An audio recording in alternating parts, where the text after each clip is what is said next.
हफ्ते पहले हमारे टोंक के अंदर में 2 नाबालिग लड़कियों के साथ में रेप केस हुआ था और एक का मर्डर कर दिया गया था। उसमें पुलिस ने इतनी ढील बरती है कि प्रशासन को काम नहीं कर पा रहा था।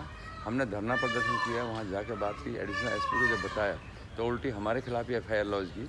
उसके लिए माननीय स्पीकर साहब से मैंने कहा है कि सर ऐसे बात है, ना तो रेप केस में कोई पकड़ हो रही है और ना ही उसमें कोई ज़्यादा पुलिस गौर कर रही है। दूसरी लड़की हमारे एससी समाज की थी, उस लड़की के साथ रेप हुआ और मार दिया गया।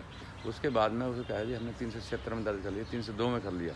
मैंने उससे बात की, वो तो जब लड़की मर गई तो 376 302 तो होना ही था, लेकिन आपने मेडिकल के अंदर में उसको कोई भी नहीं किया, वो एफएसएल रिपोर्ट के ऊपर डाल दिया और ना ही अभी चालान सबमिट किया है। तो उन सबको लेकर हमने धरना प्रदर्शन किया था, आगे भी बात करेंगे।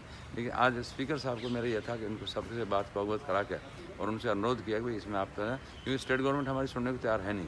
तो उनके अधिकारी हैं, वो भी अभद्र भाषा बोलते हैं, उनको भी हमने बता दिया। उस दिन सीएम की वीसी पे मैंने बता दिया कि आपका एक एडीएम लेवल का अधिकारी इस टाइप की भाषा बोलता है जो सब भी नहीं है, तो हम आपको बताएंगे तो आपको शर्म लगेगी। तो इस टाइप की वो सारी चीज़ें बताई हैं। तो स्पीकर साहब कहा कि मैं बात करूँगा। अध्यक्ष जी से मुझे सबसे बात हुई है कि इसको महिला आयोग भी, राष्ट्रीय महिला आयोग को भी देना है, तो उनका भी अभी 11:30 का टाइम है, तो मैं उनके पास भी इसे लेके जा रहा हूँ, क्योंकि मैं ओबीसी के बारे में भी, ठीक है, ओबीसी आयोग में भी मेरे को उसे देना है। एक SC ST का है, वो लड़की SC की है। वो क्या विषय था? देखिए, टोंक के अंदर में पिछले 2 हफ्ते के अंदर में 2 दुर्घटनाएं हुई हैं। एक तो बाछड़ा गाँव है मालपुर के अंदर में, वहाँ पर एक नाबालिग लड़की के साथ में रेप हुआ है। 4 लड़कों ने रेप किया था। उसके बाद में प्रशासन ने यहाँ तक कर दिया, उसको एक लड़के का नाम जाहिर कर दिया। जिस डॉक्टरनी प्रियंका मीणा के पास उन्होंने डॉक्टरी की थी, उन्होंने उस लड़की को इतना प्रताड़ित किया और उसे कह दिया कि तेरा धंधा ये है, इस टाइप की भाषा यूज करी और उसकी उम्र 19 साल कर दी, जबकि उसके सर्टिफिकेट में उसकी उम्र 15 साल 11 महीने स्कूल से जस्टिफाई हो गई है।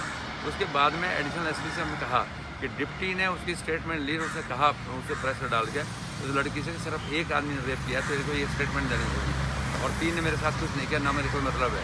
हमने जब उस लड़की से पूछा, लड़की रोई, हमारे पास परिवार वाले रोए कि हमारे साथ ऐसा हुआ है। तो हम एडिशनल एसपी गोवर्धन जी के पास हम गए, जाके हमने वहाँ पर धरना प्रदर्शन किया। उन्होंने कहा भाई ऐसा क्यों हो रहा है। तो गोवर्धन जो एडिशनल एसपी था, उन्होंने खुद ने जाके शाम के टाइम तेतमा बयान कराया। उस लड़के ने कहा 4 लड़कों ने मेरे साथ रेप किया, लेकिन एडिशनल की भी भाषा यही, वो भी यही कहना चाह रहा था कि मेरे साथ एक लड़के ने रेप किया। ये वहाँ की घटना है। बंथली गांव देवड़ी नियारा विधानसभा के अंदर में, टोंक के अंदर में ही, वहाँ पर एक गरीब SC की लड़की अपने माँ बाप को रोटी देने जा रही थी खेत में। वहाँ पर एक लड़के ने उसको पकड़ कर उसके साथ रेप की कोशिश की, रेप किया और उसके बाद में एक मतलब कोई 1 फुट पानी में पकड़ कर उसको मार दिया। अब उसके बाद में उसकी ये हालत है कि उस डॉक्टर ने और उसने जो वहाँ मेडिकल प्रूफ हुई है, उसमें ये हालत हो गई है कि उसकी FSL रिपोर्ट के ऊपर डाल दिया केस को। और जब हमने SP के और कलेक्ट्रेट में धरना किया और हमने SP से बात हुई थी, आपकी ईमानदारी बता दी क्या है, तो SP खुद इस बात को मान रहा है कि उस लड़के के बाल उस लड़की के हाथ में थे और वहाँ पर उसका पैर छपा हुआ है, सब चीज़ है, वहाँ मौके पर सब कुछ मिल गया, लेकिन उसको एक्सीडेंट में बदलना चाह रहे हैं, ना कि मर्डर केस में बदल गया।